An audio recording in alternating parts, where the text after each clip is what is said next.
you all back again with our daily show, Beyond the Boundary. And today, as always, got a Power Pack panel. We've got Avijit Da joining us from Delhi, Aruni Basu, sorry, joins us from Delhi as well. And also joining us is Dwaipan Datta from Chennai. Commiserations, Aruni, I called you Aruni Bose. It should be Basu. I'm really sorry for that. And Dwaipan. And we'll also have Sahil Malhotra joining us very shortly on the show. The chat will obviously be about the India-England Test series, which starts tomorrow.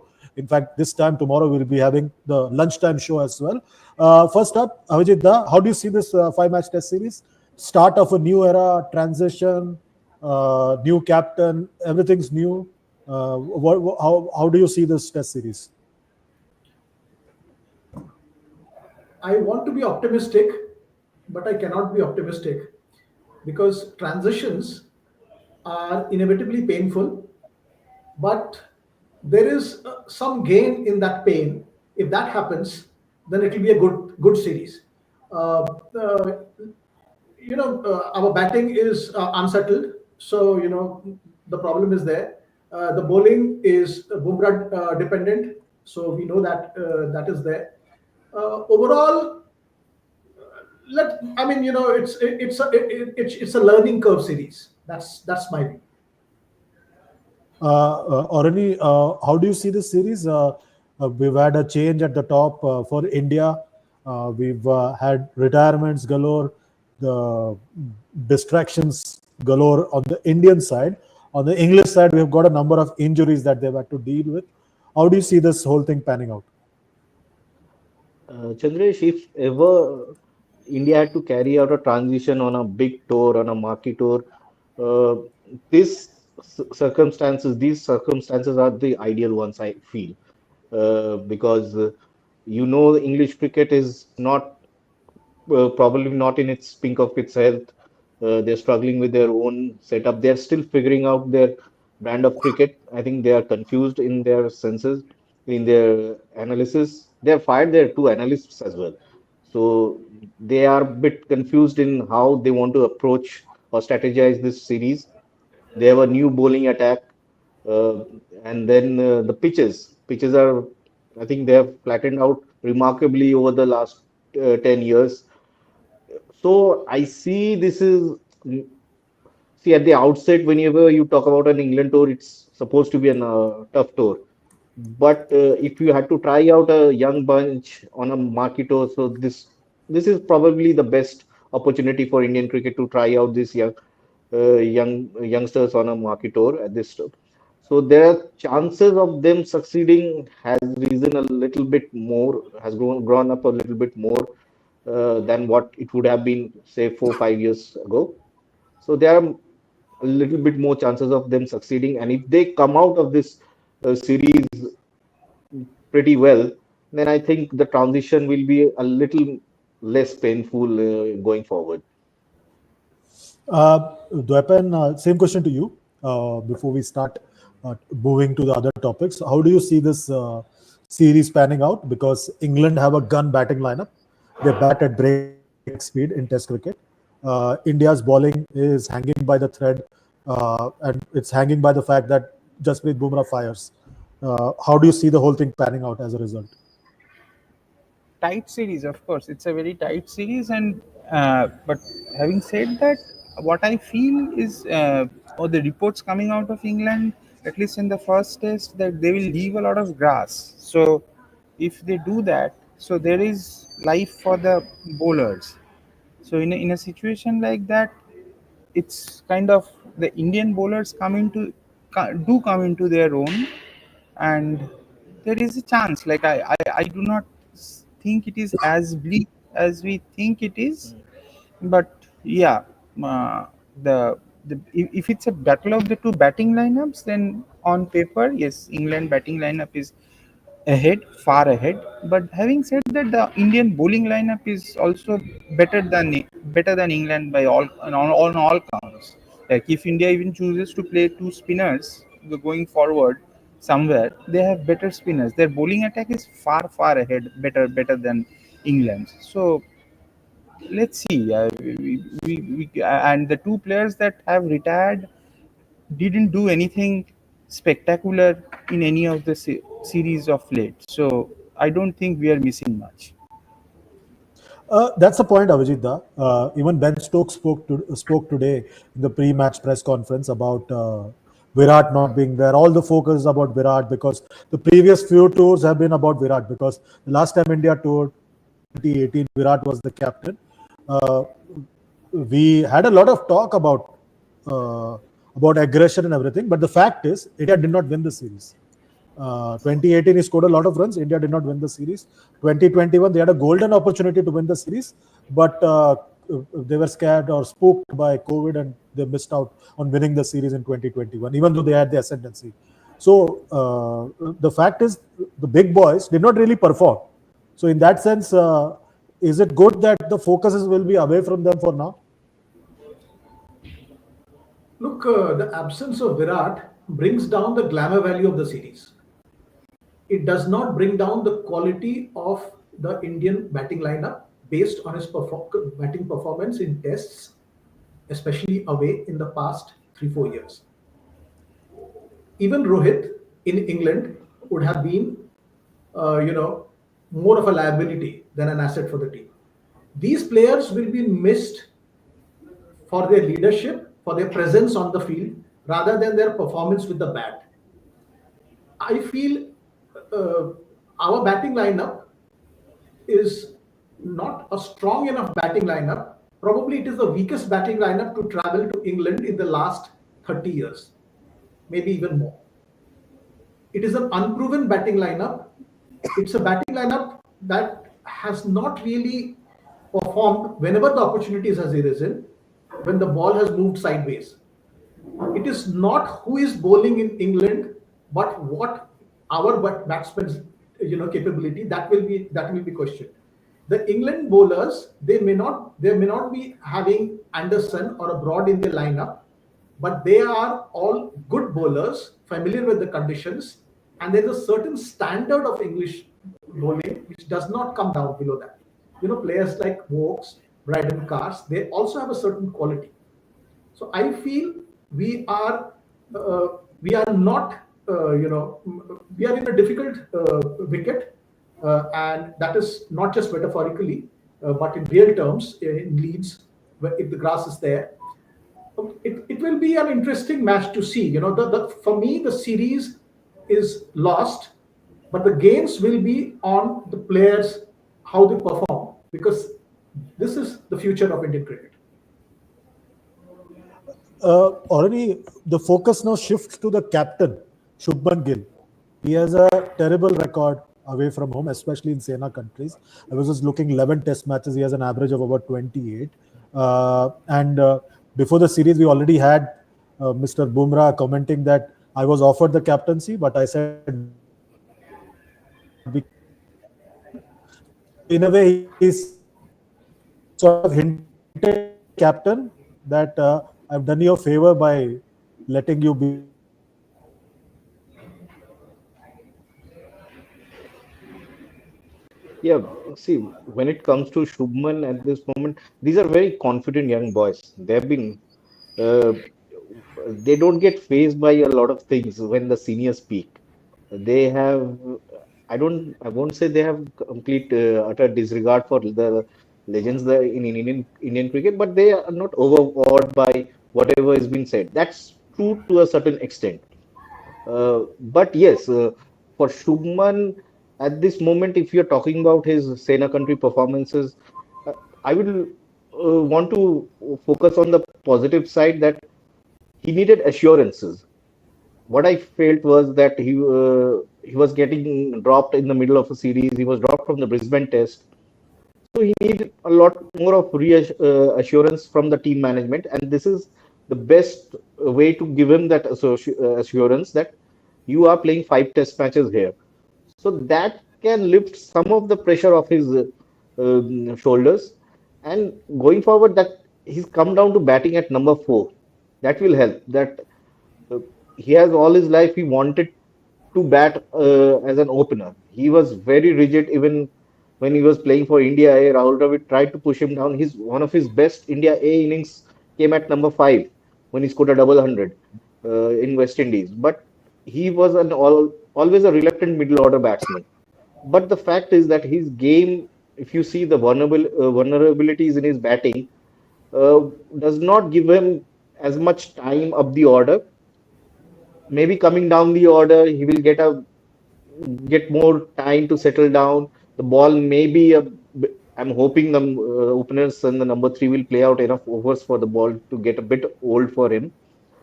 So this is his best chance to prove himself as a batsman. I think uh, whatever Indian cricket could offer him, whatever confidence the Indian cricket could have offered him, they have offered him. It's up to him to now consolidate on this.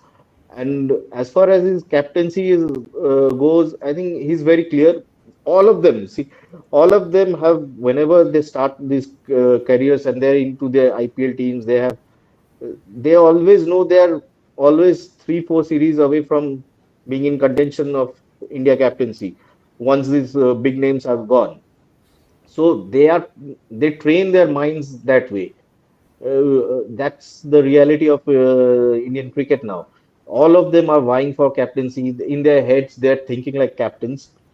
Uh, and even if they're playing just 2 months of IPL cricket, they're in touch with their management.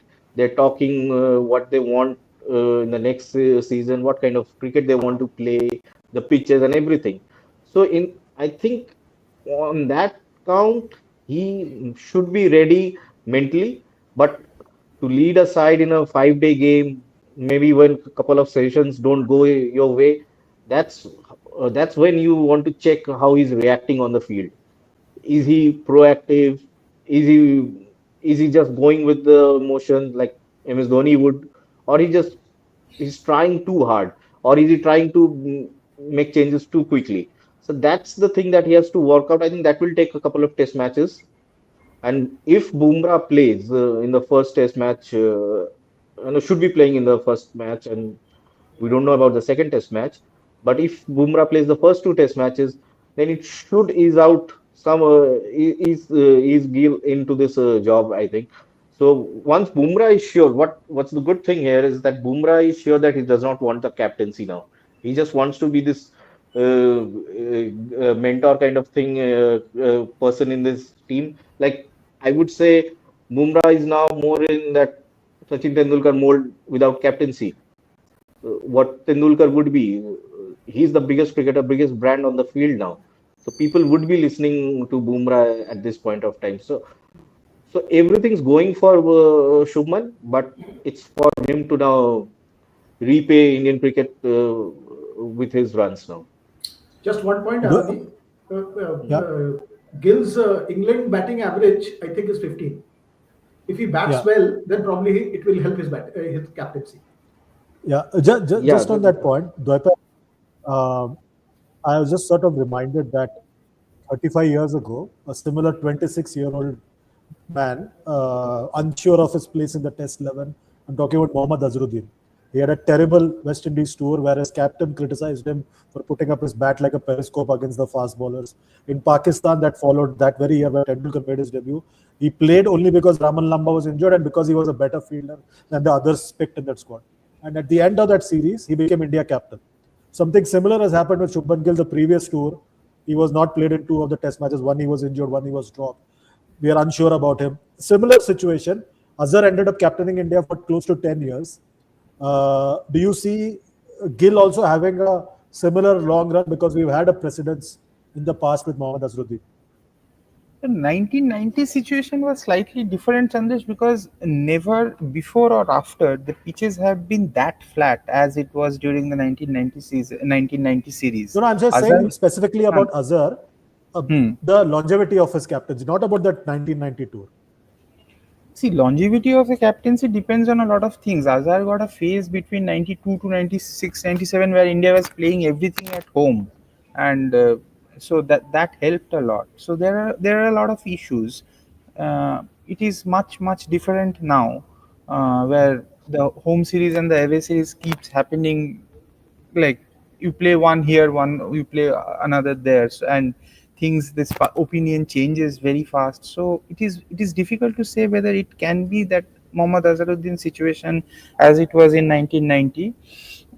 But given the current structure of the Indian team, uh, Shubman has to get runs. Like if he gets runs, in that case, even if the team doesn't do too well at this stage, his position is not under threat. Is coming to this England series with 88 runs of three matches in the matches that he has played in England, which is not good at all. He has been struggling against the ball that moves in, which it has bothered him. So basic for now, captaincy will follow. Captaincy, see these guys. He is a Gujarat Titans captain, and that um, uh, pressure is immense. So he understands the dynamics of captaincy. Basic thing for him to succeed, to buckle down, is to get runs. What Azhar did, in that England series, he scored runs. The India lost the series, but he scored runs.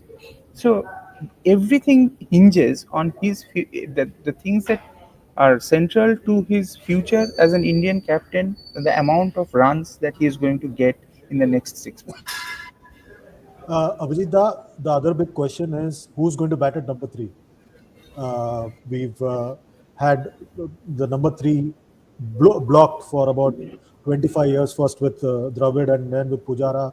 Pujara is now going to be in the commentary box in at Leeds. He won't be on the field. Then there is confusion about who's going to be number three because the vice captain Rishabh Pant is already announced and he'll bat at 5. Shubman will bat at 4. Who's your pick for number three? Karun Nair or Sai Sudarshan? I would prefer to go with Karun Nair, but I think it will be Sai Sudarshan. Orani, what's your pick? Who's going to be the number three? It depends on the depth of the batting the team management wants. They're seriously concerned about their batting. So if they want a solid middle order top six, then I think Sudarshan comes in at number three and Karuna at number six, with Jadeja at seven, and then the four fast bowlers, which includes obviously either Shardul or Nitish Reddy.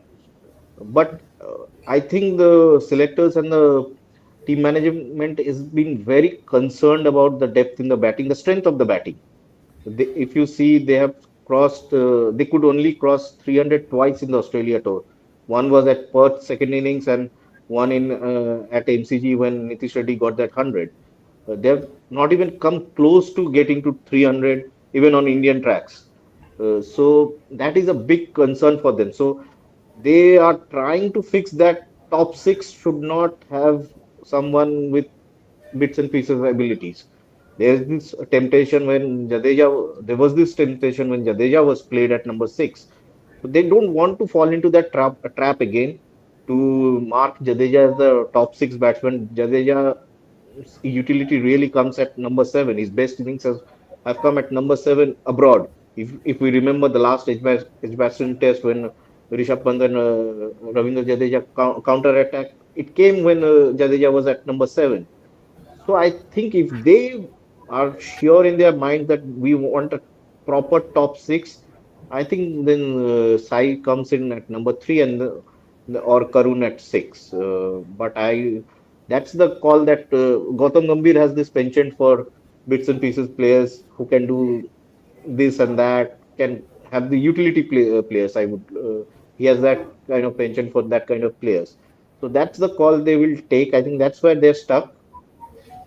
But if it comes to Sai Sudarshan and Karun Nair, I think Karun Nair will always get the go ahead first because he's the senior batsman. There's no point selecting him, taking him to England and not playing him, benching him there for Sai Sudarshan, I think. So he will get the first go if it comes down to both either of them.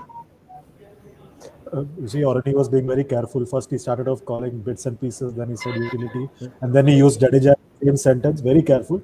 And he also called Nitish Kumar Reddy a fast bowler. So, Nitish Kumar Reddy will be happy. I'm not so sure about Jadeja. Yeah. Dwaipan, what's your No, take? I figured in Shardul there actually. Okay. What about you, Uh, Dwaipan? Number three, uh, who's your pick? I know I think who's your pick, but anyways, I know who's yeah, your yeah. pick, but anyways, No, I think Sai nepotism. should. Go on, go on, go on, go Yeah, on. I think Sai should play. Sai is a talent. Yeah, he's coming into this thing with a rich vein of form in whatever format that is. But then he hasn't. Like his first class average isn't that good. It's 39. But he has a certain temperament. Can score runs when it matters in the clutch he can score clutch runs. That's something that we have seen. So temperamentally very sound, and I think it's better to have a left-handed number three, and then uh, Rishabh at five, and then Karun at six. I think Rishabh Pant becomes a very very important player in this entire discussion. I think this series, like he, as far as I am concerned, as much as we talk about the other players, I think India's best batter is Rishabh Pant. Like if he fires, India has a serious chance. Like when once he starts going, this England bowling doesn't know where to bowl. Like the spinners, Bashir, they will just get thrashed. So Rishabh Pant coming good is it's absolutely central to this plot of India doing well or not well.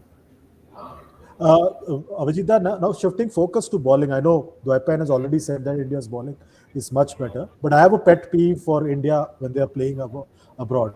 They are not able to get the lower order out at all. We've lost a 2018 series thanks to Sam Curran and the largest of Indian captains. And traditionally, India has struggled to get the lower middle order out away from home. In India, you manage it somehow, but last year against New Zealand, you struggled. What if Bumrah is not playing? What happens? Because apart from Bumrah, I can't see anybody who can blow the tail away or the lower middle order away. And that is their strength, the engine room for England. No, you're talking about the lower order, but we have to reach to the lower order first. Yeah, that's Because also there on a flat pitch. They can just smash us around. Go on. yeah, so see, we know that the bowler that have a batting lineup, sorry, bowling lineup is Bumrah dependent. But in this case, our 2, 3, 4, they are also good bowlers. The problem is whether they bowl well or not. Siraj, he got some wickets. Even Akashdeep bowled well in Australia, but they were not at their best, and they were not consistent enough. It will be very important to see whether they are consistent and they are disciplined or not. And one more factor, we seldom discuss is how we are going to catch. In England, the catches will come; they will come behind the wickets. So whether we are able to catch with some degree of efficiency will also decide this series in a big way, where England has a huge advantage.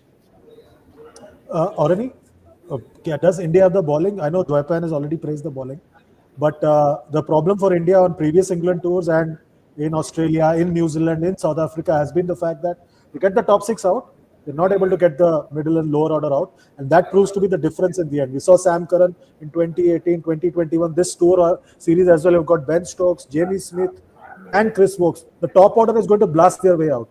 Will we be able to see the bowling attack at least make some inroads there, because they will pile on the runs and the misery? See, the first thing that the Indian team management has to do now, when they talk about Indian pace attack, building a pool or pack of pacers, I think they have to keep Bumrah out of the equation now. It's a bonus when Bumrah plays. You cannot be going into a series thinking when Bumrah plays, then we are going to do well. That mindset has to be very clear. And I think this is the series when Siraj has to stand up. It's been like he's been playing international cricket for 7 years. He bowls his heart out and everything, but he's become that support bowler. He has not become that lead bowler that Ishan, Shami, and Bumrah were. So it's time for Siraj to stand up. But yes, like Doipan said, on helpful pitches. Yeah, Dwaipan, you want to jump in? Hello. Yeah. Yeah, the On Arun is help. back. Yeah. Hello. So on helpful pitches, this Indian team see it becomes a lottery kind of a game then. Like in Sydney, we were just from bowler shot. That's why we struggled when Bumrah walked out of the field. So that's why we struggled. But that became a lottery kind of a game on that pitch. So on helpful pitches, this Indian team has that artillery to run through the sides. But yes, like you said, there's 25-30 runs. Or that even at MCG that in the second innings we struggled to get Pat Cummins out or Nathan Lyon out. So that changed that momentum of that match. We were about to make a comeback there. So that, but if you're talking about drier pitches, then I think Kuldeep can get a look in, because we know the Englishman just gets spooked when quality spinner comes in, and especially when a wrist spinner comes in, they're spooked in in their minds. So I think Kuldeep can come in if the pitches get drier, going into deep into the series. But I think this is a series for Siraj to come up, and maybe Prasidh Krishna too, because he has that height, that pace to unsettle the lower order. So Prasidh Krishna and Siraj, I think these two should India should be looking at them to uh, play the lead role now. Dwepan, I know you've rated the Indian bowling very highly, but India has struggled to get the middle and lower order out in away series, and it's been a problem. And now with this English batting lineup, they bat at breakneck speed, and the middle and lower order can really pile on the misery. Can India really come good in the series and blow the tail away like we saw with what South Africa and Australia did?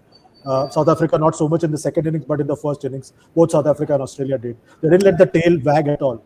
But India always lets the tail wag away from home.